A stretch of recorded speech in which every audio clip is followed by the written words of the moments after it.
하나님께서 가지고 계신 봉인된 두루마리, 이 두루마리를 어린 양 되신 예수님께서 받으십니다. 두루마리를 받으신 예수님께서는 인을 하나씩 떼십니다. 그렇게 인을 떼시면서 로마를 향한 심판이 시작이 하나씩 되는데요. 첫 번째 인을 뗄 때 흰 말이 나타납니다. 첫 번째 말은 심판의 시작을 끌고 오고요. 두 번째 인을 뗄 때 검은 말은 분쟁을 가져옵니다. 죄송합니다. 두 번째 말이 붉은 말입니다. 두 번째 인을 뗄 때 붉은 말은 분쟁을 가져옵니다. 셋째 말은 기근과 폭리를 가져오고요. 넷째 말은 전염병과 질병을 가져오는 모습입니다. 이후 예수님께서는 다섯 번째 인을 떼십니다. 함께 보시겠습니다. 요한계시록 6장 9절부터 7장 1절까지입니다. 성도님들께서 한 소절씩 읽으시면 설명을 드린 뒤에 설교 말씀을 전하도록 하겠습니다. 자, 그러면 요한계시록 6장 9절 성도님들께서 읽겠습니다. 다섯째 봉인을 떼실 때 내가 제단 아래에서 하나님의 말씀과 그들이 행한 증언 때문에 죽임을 당한 이들의 영혼을 보았는데, 다섯 번째 인을 뗄 때 하나님의 제단 아래에 모여 있는 영혼들을 보게 됩니다. 이 영혼들은 순교를 당한 영혼들인데요. 하나님의 말씀을 전하고 예수님의 부활에 대한 증인으로 증언하다가 죽은 자들의 영혼입니다. 자, 다음 10절. 그들이 큰 소리로 외쳐 말하기를 거룩하고 참되신 대주제여, 언제까지 땅 위에 사는 자들을 심판하지 않고 저희의 피해를 갚아주지 않으시렵니까 하니, 영혼들은 예수님에게 청합니다. 언제쯤 자신들의 억울한 죽음을 갚아줄 것이냐고요. 자신들을 억울하게 죽인 자들에게 언제 그 책임을 묻게 하실 거냐고요. 그러자 예수님께서는 이들에게 하얀 두루마리 옷을 주시는데요. 자, 다음 11절입니다. 그때 그들 각 사람에게 흰 두루마리가 주어졌으며 그들의 동료 종들과 형제들도 그들처럼 죽임을 당하여 수가 찰 때까지 잠시 동안 더 쉬라는 말씀을 들었다. 하나님께서는 이 순교자들에게 흰 옷을 주시며 말씀하십니다. 순교자의 수가 차기까지 조금만 더 기다리라고요. 때가 되면 심판이 임한다고요. 이후 장면은 여섯째 봉인의 장면으로 이어지는데요. 자, 다음 12절.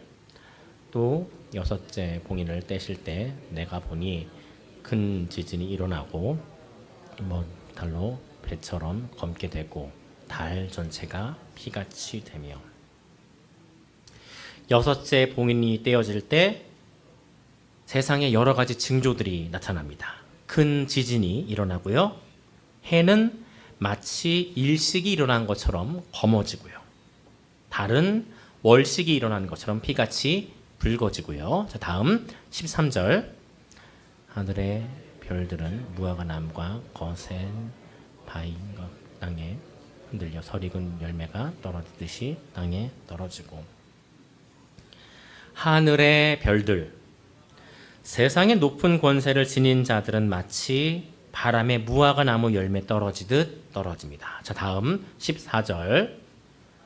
하늘은 두루마리가 말리듯이 쓸려가며 모든 산과 섬들이 제자지에서 옮겨졌다. 하늘이 쓸려나가는 모습, 모든 산과 섬들이 옮겨지는 모습, 세상이 마치 지각변동을 일으키는 것처럼 변합니다. 그리고 결국 이 심판은 로마의 황제와 이 제국을 구성하는 구성원들을 향하는데요. 자, 다음 15절부터 17절까지입니다.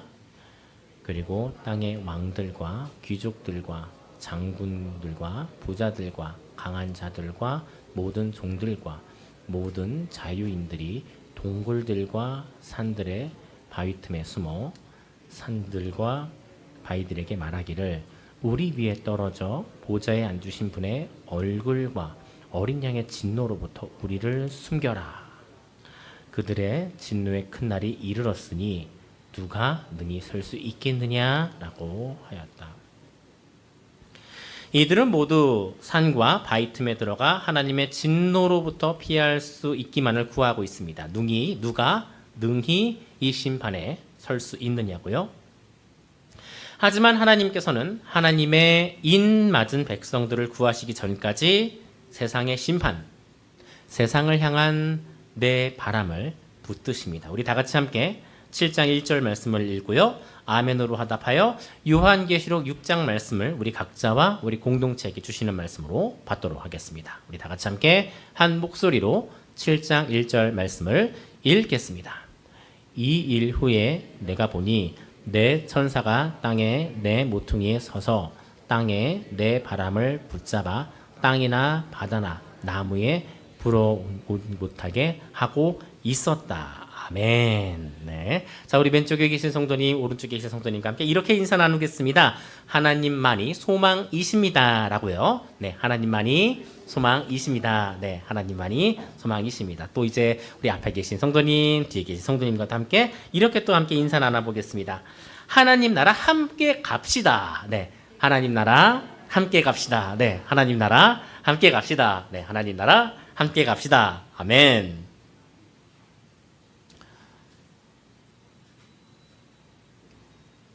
오산중앙교회 성도님들,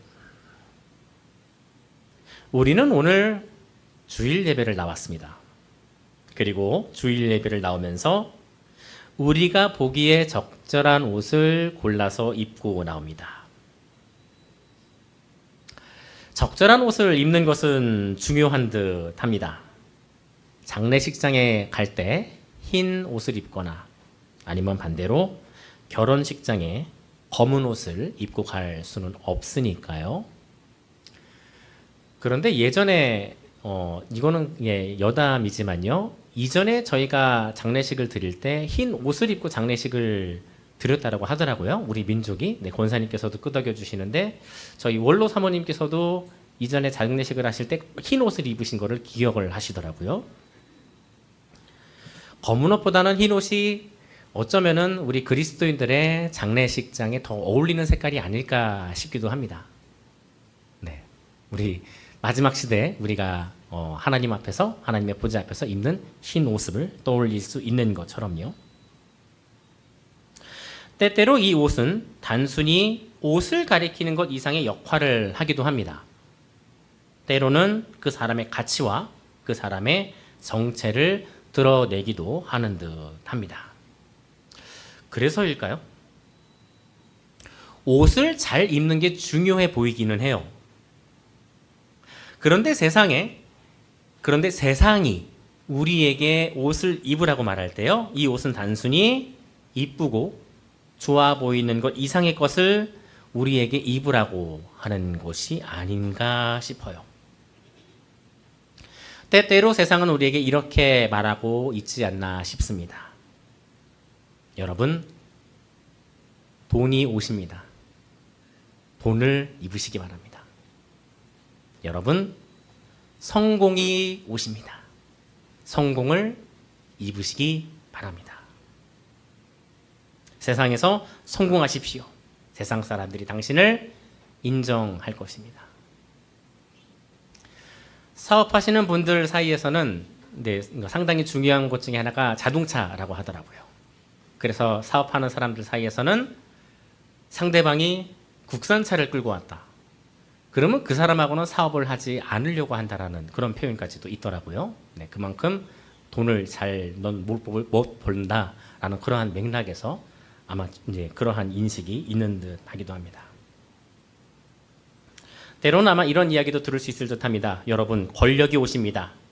세상 모두가 당신에게 고개를 숙일 것입니다. 권력을 입으십시오.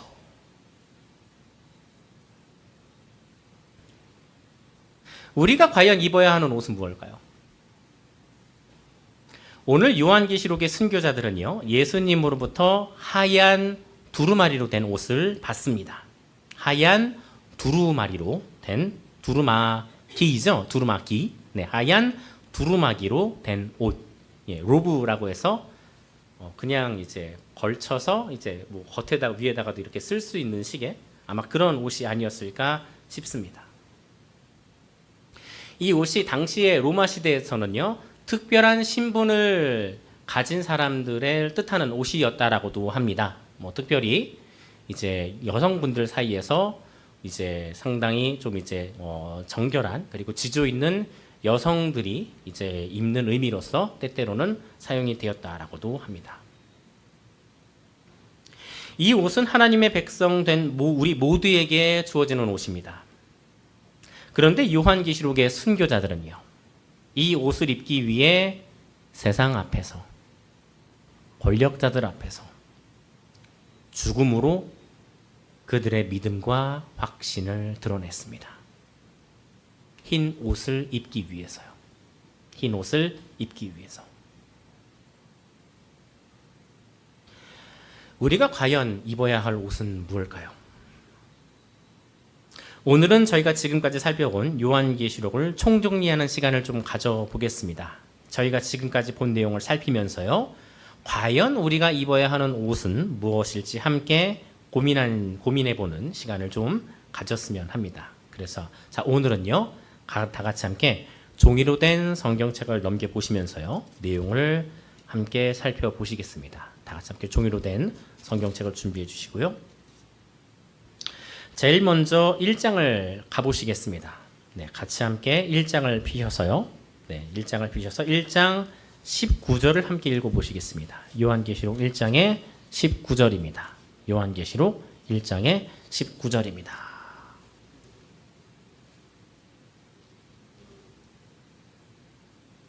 요한계시록 1장 19절. 네, 요한계시록 1장 19절. 요한계시록 1장 19절입니다.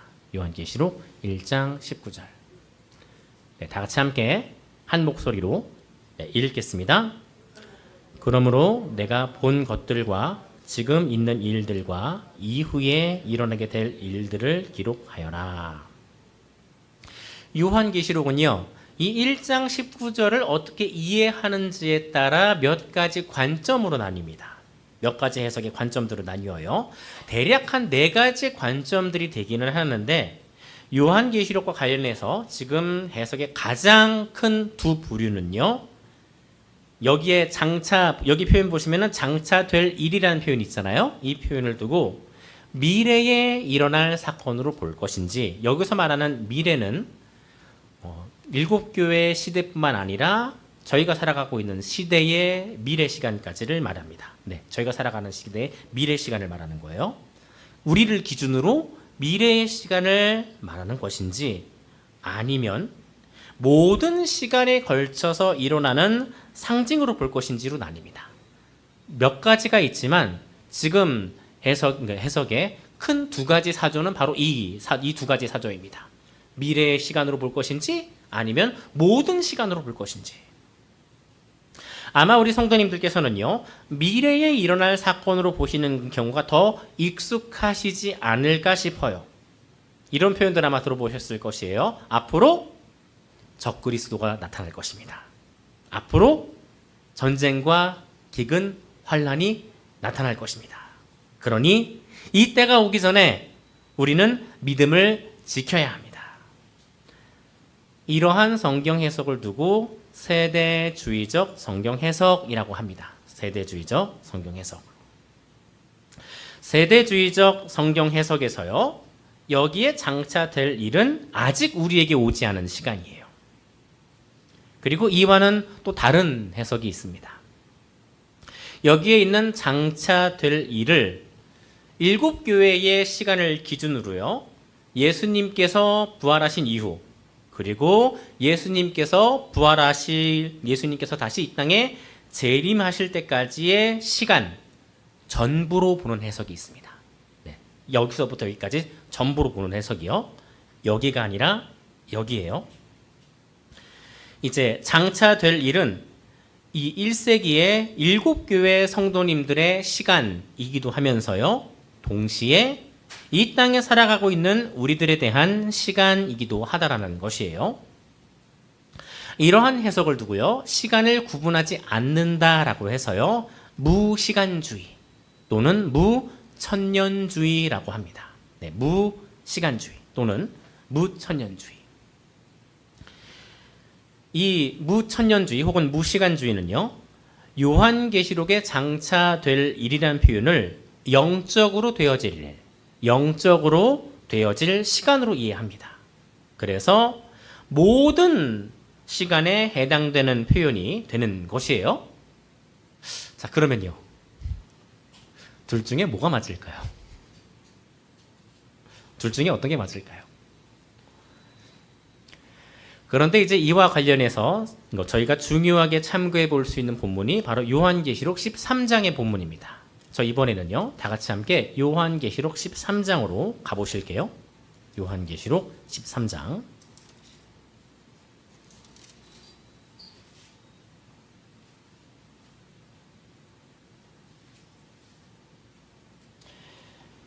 참고로 오늘은 정체 정리하는 시간이다 보니까 다소 설교가 조금 길어질 수 있습니다. 그래서 설교가 혹시라도 길어지는 점에 대해서는 제가 먼저 우리 성도님들에게 양해의 말씀을 구하도록 하겠습니다. 13장에서는요, 바다에 올라오는 짐승이 나타나는데요. 이 짐승은요, 12장 그 앞에 등장하는 용으로부터 권세를 받은 존재예요. 이 짐승이 성도들과 막 싸우려고 해요. 그리고 싸워서 이기려고 합니다. 자, 싸워서 이긴다라는 표현이 등장해요. 싸워서 이긴다. 네, 이긴다라는 표현이 또 여기서는 부정적인 표현으로 사용되고 있습니다. 저희는 다 같이 함께 이 중에서 8절 말씀을 읽어보겠습니다. 13장의 8절, 13장의 8절입니다. 자, 요한계시록 13장 8절 다 같이 함께 한 목소리로 읽겠습니다. 땅 위에 사는 모든 이들, 곧 죽임을 당한 어린 양의 생명책에 창세 이후로 이름이 기록되지 않은 자들은 그 짐승에게 경배할 것이다. 8절을 보시면요, 8절의 맨 시작에 땅 위에 사는 모든 이들이라는 표현이 보이실 거예요. 자, 그리고 이 표현에 대한 설명이 바로 그 뒤에 따라옵니다. 네, 땅 위에 사는 모든 이들에 대한 설명이기 때문에요, 그 뒤에 바로 우리말에서는 곧이라는 표현이 따라오고 있어요. 앞에 있는 표현에 대한 설명이다라는 의미입니다. 그래서 우리말로 곧이라는 표현이 따라옵니다. 땅 위에 사는 모든 이란 창세 이후로 이름이 기록되지 않은 자들이라고 설명을 해요. 생명책에 기록되지 않은 모든 자들. 자, 즉 구원받지 않은 사람 전부를 뜻하는 것이에요. 구원받지 않은 사람 전부를요. 8절의 시작에 모든이라는 단어가 앞서서 적혀 있어서 이 모든이라는 범위가 창세 이후라는 범위를 뜻하는 것이에요. 자, 그러니까요, 13장의 사건이 일어나려면요, 창세 이후에 구원받지 않은 사람 전부가 이 짐승에게 절을 하는 일이 벌어져야 한다는 것이에요. 그런데 한번 조금 생각을 해보겠습니다. 이 본문이 쓰여질 시기가 예수님께서 부활하신 이후인데요, 예수님께서 부활하실 시기에는요, 이집트에 바로도 없었고요, 바벨탑을 짓던 사람들도 없었어요. 노아의 홍수 때 노아를 비웃던 사람들도 존재하지 않습니다. 그래서 지금 보시는 이 13장의 본문은요, 시간적인 세계에서는 벌어질 수가 없는 일인 거예요. 시간적인 세계에서 벌어질 수 없는 일입니다. 이 본문은요, 사실 시간도 초월하고 장소도 초월해요. 시간도 초월하고 장소도 초월하는 이야기인 거예요. 시간과 공간의 초월, 초시공의 세계 속에서의 이야기. 우리는 이것을 쉽게 영적 세계의 이야기라고 합니다. 영적 세계의 이야기. 그래서 요한계시록의 이야기는요, 영적 이야기예요. 지금 보시는 13장에요, 책갈피를 하나 껴두시고요, 책갈피나 주보를 하나 껴주시기 바랍니다. 그리고 저희는 이제 2장으로 가볼게요. 네, 오늘 저희가 보시게 될 내용 중에 저희가 이제 2장과 관련해서 이 13장을 2장과 관련해서 보게 될 내용들이 또 있어요. 나중에 저희들이 또 13장으로 오게 됩니다. 그러니까 13장의 책갈피나 아니면은 시를 하나 껴주시고 저희는 2장으로 와보겠습니다. 자, 그래서 이제 2장으로 오시면은요, 소아시아에 위치한 7교회가 등장을 하는데요. 소아시아란 지금의 터키, 그러니까 튀르키예에 해당하는 지역이에요. 요한계시록은 기본적으로 로마와 유대인으로부터 핍박을 받아 어려움에 처한 7교회를 향한 말씀인데요. 요한계시록 전체가 이 7교회와 관련된 내용입니다. 자, 이 점을 저희가 조금 이따가 살펴볼 텐데요. 일단 성도님들께서는요, 1절의 시작 부분, 사자에게 편지해라 라고까지만 읽어보실게요. 1절의 시작 부분에 보면은 사자에게 편지해라 까지만. 자, 우리 다 같이 함께, 자, 2장의 1절입니다. 2장의 1절의 앞부분만 같이 함께 읽어보겠습니다. 2장의 1절, 네, 2장의 1절입니다. 자, 다 같이 함께 한 목소리로 읽겠습니다. 너는 에베소 교회에 있는 그러니까 교회 사자에게 이렇게 써라. 자, 그럼 이번에는요, 7절을 또 읽어보실게요. 7절도 앞부분만 읽으실 텐데, 교회들에게 하시는 말씀을 들어라 라고까지만 읽어보실게요. 그 아래로 내려오셨어요. 2장 7절의 앞부분, 네, 한 2절 정도가 되네요. 네, 앞부분까지만 딱 읽어보겠습니다. 시작. 귀 있는 자는 성령께서 교회들에게 하시는 말씀을 들어라. 여기에서 주목해 보셔야 할 점이 뭐냐면요, 시작할 때는 교회라고 시작을 해요. 그런데 끝나는 지점에서는 교회들이라고 끝나요.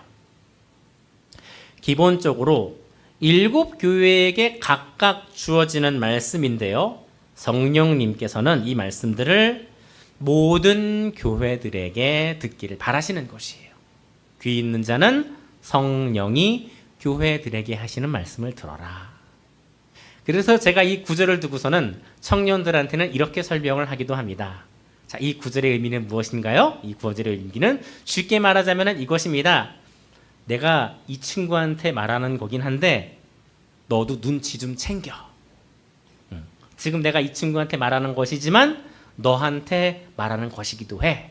그러니까 눈치껏 들어. 귀 있는 자는 교회가 성령에게 하시는 말씀을 들어라. 그런데 이렇게 이제 교회로 시작하고요, 교회들로 끝나는 표현이 7교회 전부에게 반복이 돼요. 모두에게 동일하게 적용됩니다. 모두에게 동일한 표현들이 나타나요. 7교회 말씀 전부 교회로 시작해서 교회들로 끝납니다. 그래서 요한계시록은요, 7교회에게 주어진 말씀이지만 모든 교회들에게 주어지는 말씀이기도 한 것이에요.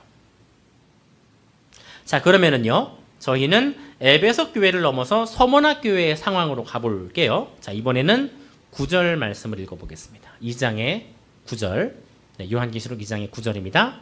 자, 2장의 9절 다 같이 함께 한 목소리로 읽겠습니다.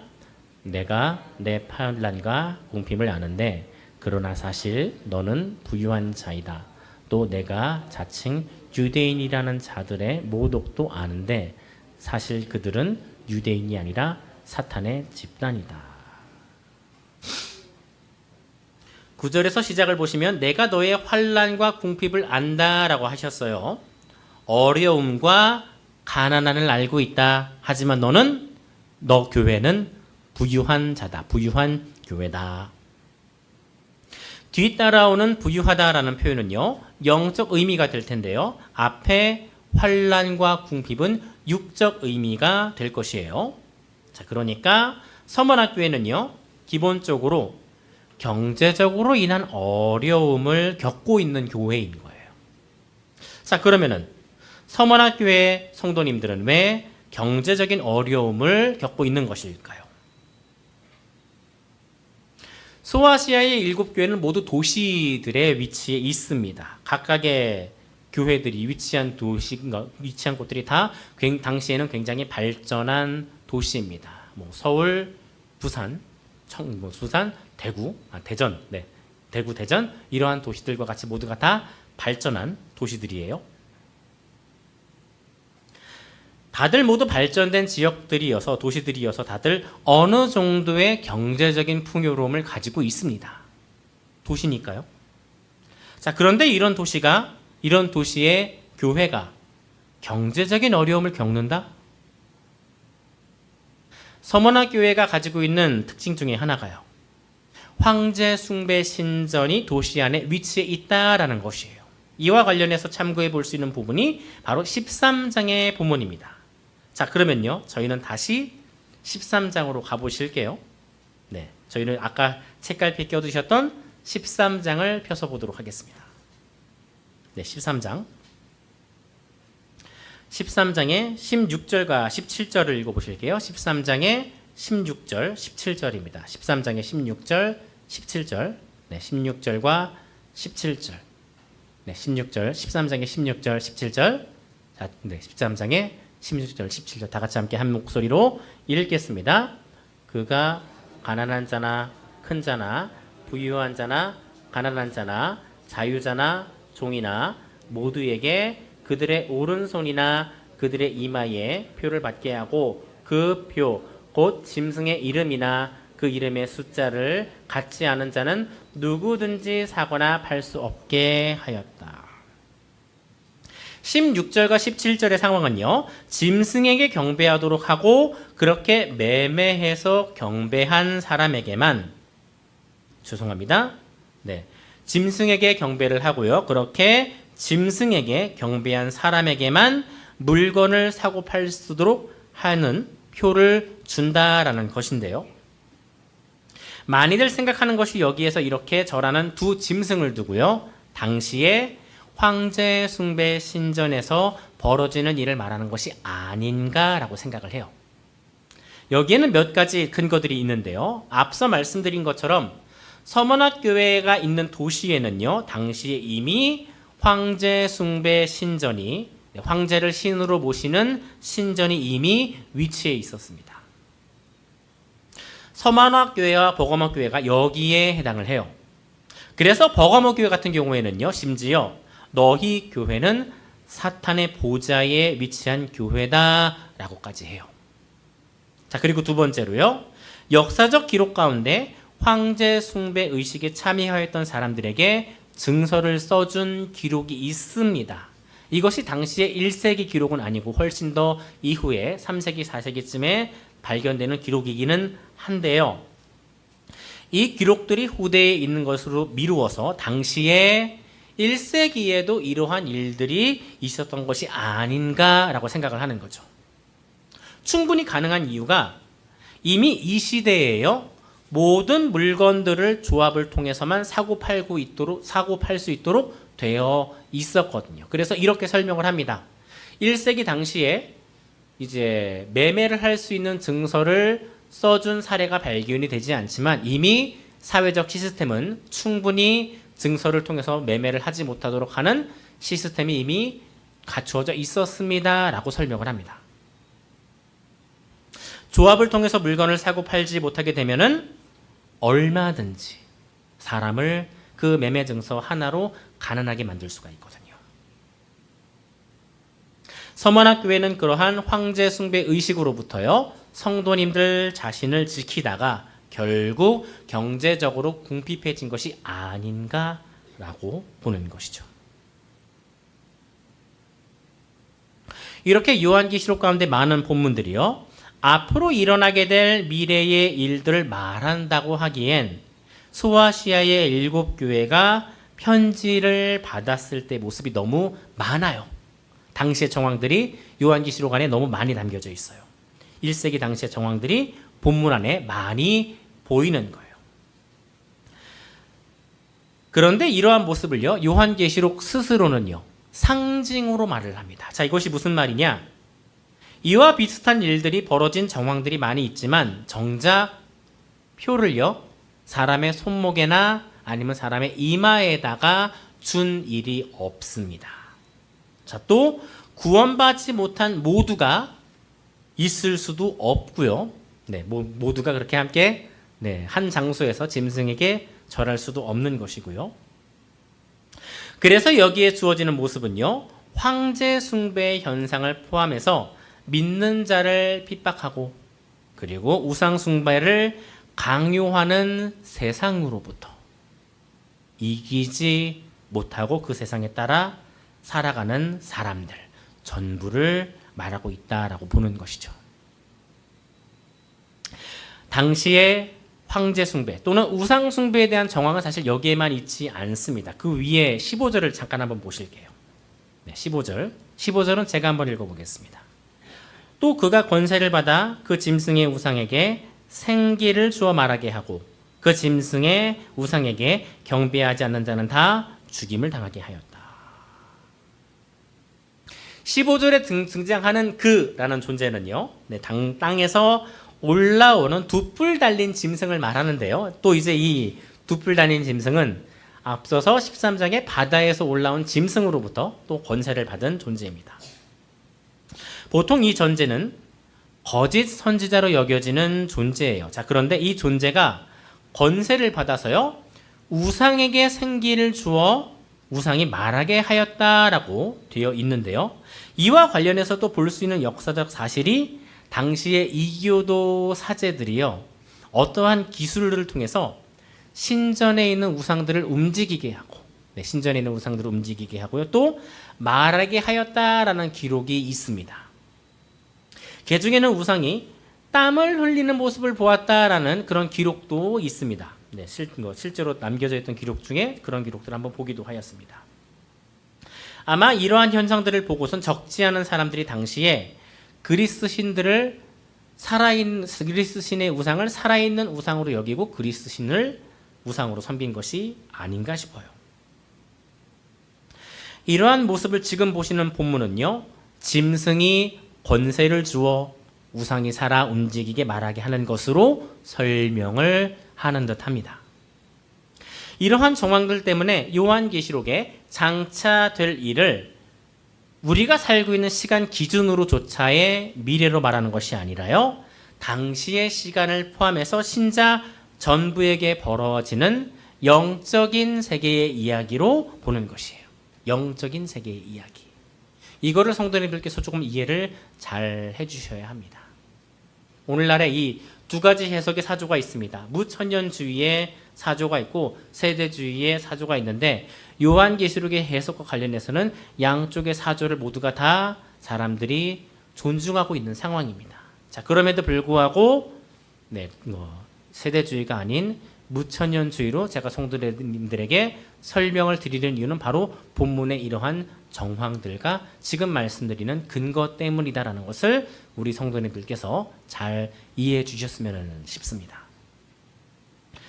그리고 조금 안타까운 거는 오늘날에 등장하는 많은 이단들 있잖아요.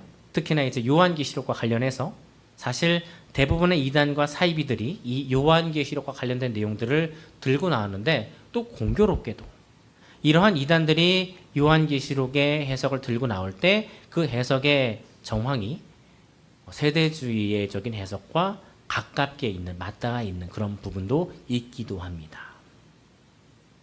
자, 그러면은요, 저희는 지난주에 살폈던 6장으로 돌아가 보겠습니다. 네, 이제 6장에 왔는데, 네, 시간이 지금 50분이 다 가깝게 왔네요. 자, 6장을 펴서 다 같이 함께 1절과 2절을 읽어보시겠습니다.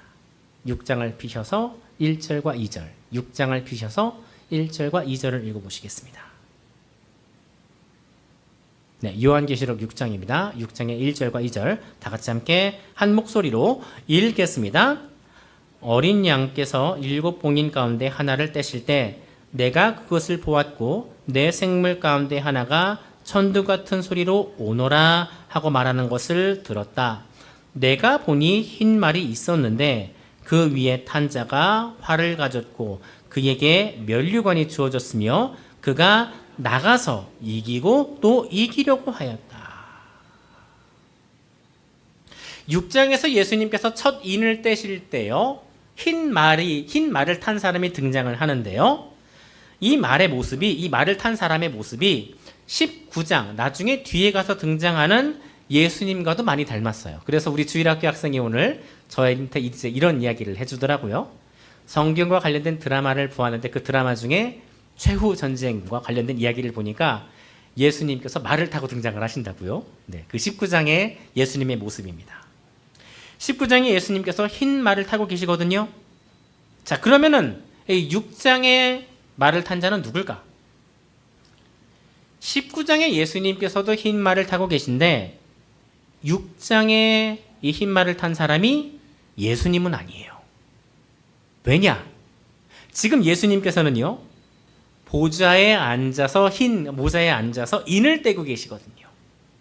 네, 자, 그리고 천사가 오라라고 말을 하는데 천사의 명령을 듣고 예수님이 올 수는 없잖아요. 네, 천사가 명령하는데 천사의 명령에 예수님이 오시는 건 조금 그렇잖아요. 2절에 등장하는 흰 말을 탄 자에 대한 표현은 세 가지가 전부입니다.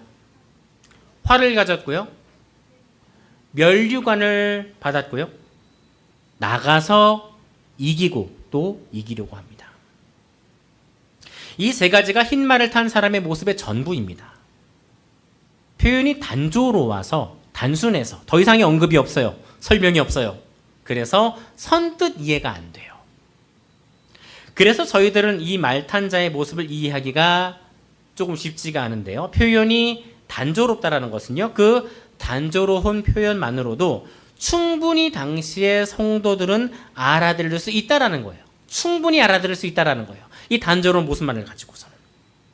네, 당시에 면류관을 쓴 개선 장군의 모습은요, 로마 도시에 사는 사람들에겐 익숙한 모습입니다. 자주 볼 수 있는 것은 아니지만 로마 시민이라면, 로마에 속해 있는 도시에 살고 있는 백성들이라면 반드시 한 번 이상은 보게 되어져 있는 모습이 바로 이 개선 장군의 개선식 모습입니다. 전쟁을 치르고 돌아오는 군대와 장군을 도시는 이러한 모습으로 맞이해줘요.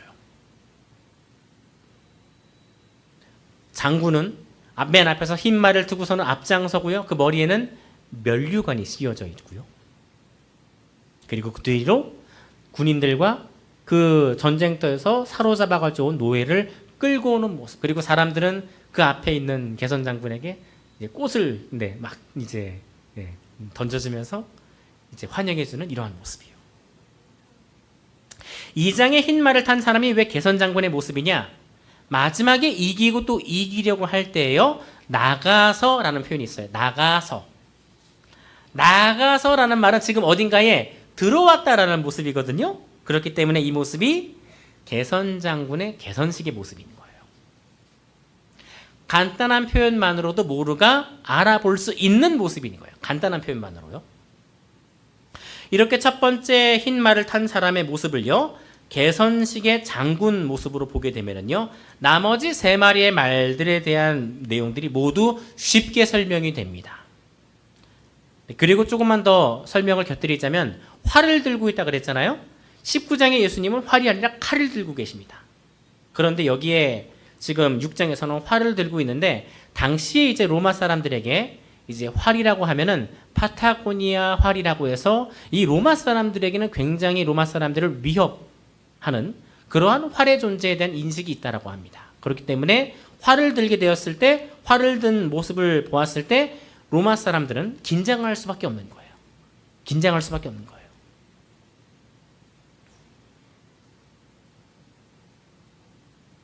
자, 그래서요, 장군은 지금 전쟁에서 이기고 도시로 들어왔습니다. 그리고 나가서 이기고 또 이기려고 해요. 자, 왜일까요? 왜 그럴까요? 왜 나가서 이기고 또 이기려고 할까요? 이 모습이 지금 로마 제국이 사람들한테 심어주는 믿음인 거예요. 보십시오, 우리 로마는 이렇게 전쟁에서 이기고 왔습니다. 우리는 또 나가서 이기고 또 이길 것입니다. 이것이 바로 우리 제국이 평화를 지키는 방식입니다. 평화의 로마, 팍스 로마. 제국과 함께하는 한 여러분들에게는 영원히 평안과 안녕이 지속될 것입니다. 로마가 사람들한테 심어주는 믿음. 세상이 우리들에게, 여러분들에게, 우리 성도님들에게 심어주려고 하는 믿음. 세상의 가치, 세상의 방법대로 살면 우리들에게 평화와 안녕, 행복을 가져와 줄 수 있을 것이라는 믿음. 하지만 그 로마의 실상이 어떨까요? 그렇게 로마는요, 평화를 유지하기 위해서 매일 전쟁을 이어나가요. 그래서 흰 말 뒤에 따라오는 붉은 말은요, 평화를 제합니다. 팍스 로마는 평화를 가져온다고 하는데 오히려 흰 말은 그 로마가 주창하는 평화를 가져가 버려요. 이 모습의 실상이 이기기 위해 사람들이 싸우고 또 싸우는 모습인 거예요. 그렇게 싸우고 또 싸우는 전쟁으로 인해서요, 이어지는 열매가 뭐냐? 바로 경제적인 계급과 쌀보리의 폭등인 것이죠. 로마는 전쟁을 할 때요, 점령지에서 밀밭과 보리밭을 불로 태워버립니다. 왜 태워버리느냐? 점령지에서 더 이상 반란군이 일어나지 못하게 하려고요. 군량미로 쓸 수 있기 때문에 태워버리는 거예요. 드라마 같은 데 보면은요, 실제로 로마 군인이 밀밭에 불을 놓아 밭을 태워버리는 장면들이 나오기도 합니다. 그런데 정작 올리브밭과 포도밭은 건들지를 않아요. 왜냐? 올리브와 포도는 돈이 되거든요. 그러다 보니 서민들은요, 밀과 보리의 폭등으로 인해서 살 수가 없는데, 가진 자들, 부자들, 귀족들은 풍요롭게 올리브유를 부어 마시고 올리브유를 빵에다가 찍어 먹고 포도주를 들이켜 마셔요. 너희들에게 풍요를 약속하는 로마에게 이 풍요는 결국 일부를 위한 풍요임을 보여주는 것이죠. 일부를 위한 풍요. 포도주와 감람류는 해치지 말아라. 건들지 말아라. 해치지 말라는 표현이 건들지 말라라는 표현입니다.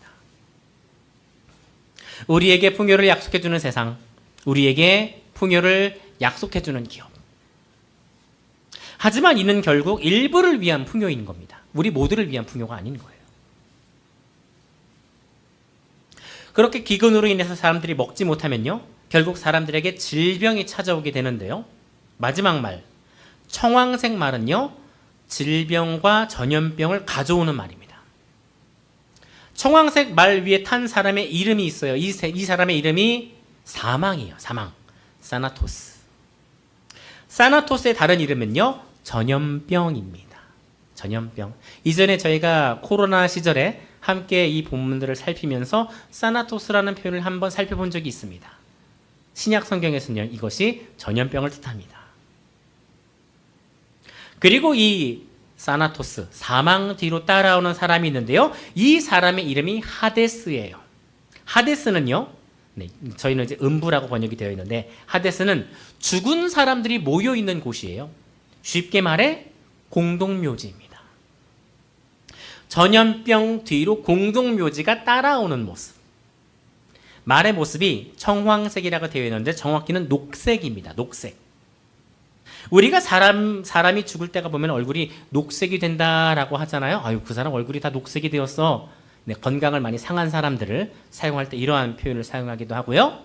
당시 로마에서는 사람이 얼굴에 녹색빛이 든다고 하면 이 사람이 곧 운명할 때가 되었구나라고 생각을 하였다라고 합니다.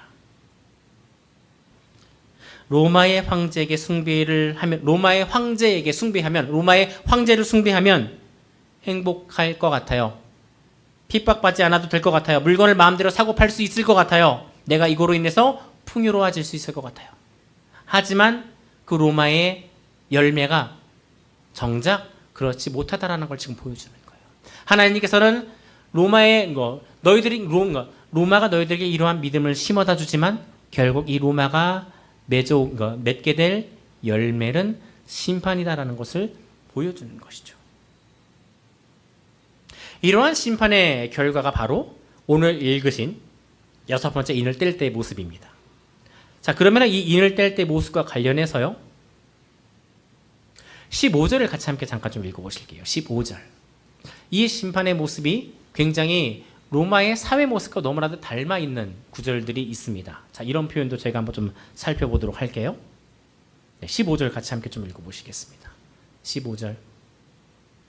6장의 15절입니다. 자, 다 같이 함께 6장의 15절입니다. 네, 6장의 15절. 네, 6장의 15절. 자, 다 같이 함께 한 목소리로 읽겠습니다. 땅의 왕들과 귀족들과 장군들과 부자들과 강한 자들과 모든 종들과 모든 자유인들이 동굴들과 산들의 바위 틈에 숨어. 자, 여기 보면 순서가 있어요. 왕, 귀족, 장군, 부자. 로마 제국을 구성하고 있는 그 구성 요소들의 구성 구조입니다. 왕 밑에 귀족, 귀족 밑으로 장군. 아까 이제 개선 장군의 모습처럼요. 장군 밑으로 부자들. 그리고 그 밑으로 강한 자들과, 강한 자들은 아마 이제 뭐 군인들을 뜻할 수도 있을 테고요. 혹은 이제 일하는 사람들을 뜻할 수도 있을 텐데요. 그리고 그 밑에서 그 귀족들 밑에서 살아가고 있는 노예들, 종들. 그리고 또 이런 노예 신분에서 벗어나 자유인으로서 살아가고 있는 자유인들. 로마 사회의 구성인들입니다. 이런 사람들에게 심판이 내릴 거다라는 것을 하나님께서는 지금 영적인 모습으로 설명해 주고 있는 것이죠. 그리고 공교롭게도 이러한 모습이요, 오늘날 가운데 우리 시대에서도 볼 수 있는 모습이 아닐까 싶습니다. 세상은 우리들에게 믿음을 심어줘요. 세상이 말하는 가치, 세상이 말하는 그 가치를 입으라고요. 우리는 한번 좀 생각해 봤으면 합니다. 우리는 어떠한 옷을 입어야 할지요. 흰 옷은요, 어린 양에게 충성한 성도님들이 입는 옷입니다. 어린 양께 충성한 성도님들에게만, 어린 양에게 충성한 성도에게만 주어지는 옷이에요. 그냥 입을 수 있는 옷이 아니에요. 우리는 지금의 고난과 핍박 속에서도요, 하나님에게 충성을 다할 수 있어야 합니다. 흰 옷은요, 흰 옷은 결코 편안히 앉아서 있는 자에게 주어지지 않습니다. 그래서 7번째 교회인 라오디게아의 교회에게 예수님께서 그렇게 언성을 높이셨어요. 너희들이 부자인 것 같지만 너희들은 실제로 가난해. 너희들 도시에는 안약이 많이 있음에도 불구하고 너희들은 정작 영적인 이런 질서들을 보지 못하고 있어. 안약을 사서 눈에 바르듯이 너희들의 영안이 열려야 돼. 너희들이 지금 가난한 존재라는 것을, 헐벗은 존재라는 것을 너희들은 볼 수 있어야 돼. 어쩌면 우리는 오늘날의 시대 가운데서 그러한 헐벗은 존재로서 살아가고 있는 존재는 아닐까요?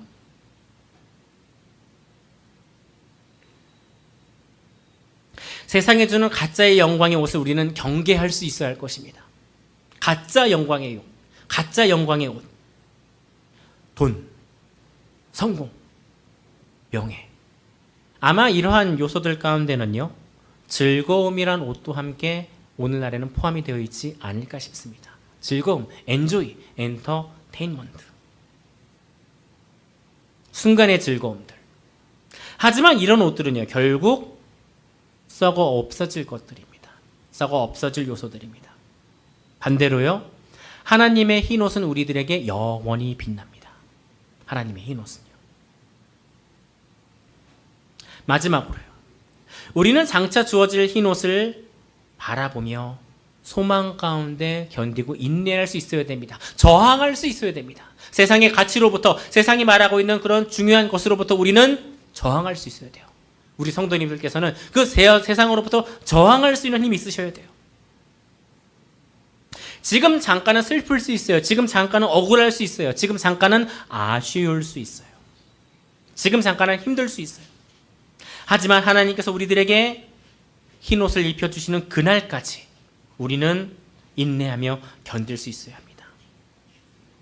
하나님께서 흰 옷을 입혀주시는 날에 모든 눈물을 우리들에게서 씻겨주실 것이라는 것을 우리는 기대하고 살아갈 수 있어야 할 것입니다. 그러한 기대감을 가지고 살아가실 수 있는 우리 성도님들 모두가 되실 수 있도록 예수님의 이름으로 기도드립니다. 우리 오늘 주신 말씀을 가지고요, 성령님께서 주시는 반응에 따라 우리가 잠시 각자 기도하시는 시간 가지도록 하겠습니다.